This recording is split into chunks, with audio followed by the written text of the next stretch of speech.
Hello guys, कैसे हैं आप लोग। उम्मीद है आप सब खुश रहे हों, अच्छे रहे हों। तो ये क्वेश्चन आंसर है चैप्टर।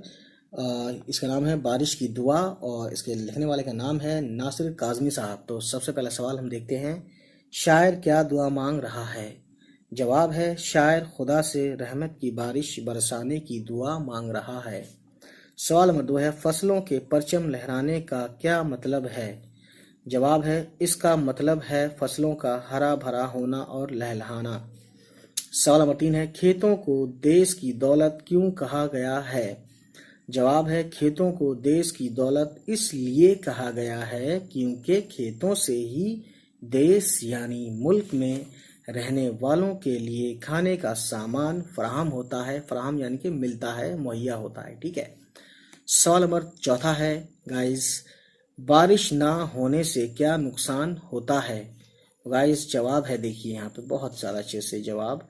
बारिश ना होने से खेतों में खड़ी फसलें पानी की कमी के सबब यानी कारण, सबब मतलब कारण, बेकार हो जाती हैं और जमीन बंजर हो जाती है, जरखेज नहीं रहती। यहाँ पे कॉमा है, ठीक है, हो जाती है के बाद, ठीक यहाँ पे।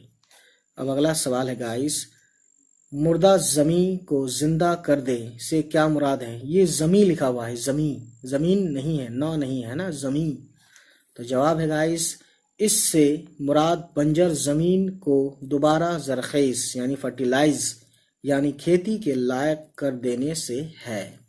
तो गाइस चलिए फिर होती है आपसे मुलाकात। ये था क्वेश्चन आंसर और नज्म का नाम था बारिश की दुआ। चलिए फिर मिलते हैं आपसे। Bye bye, take care.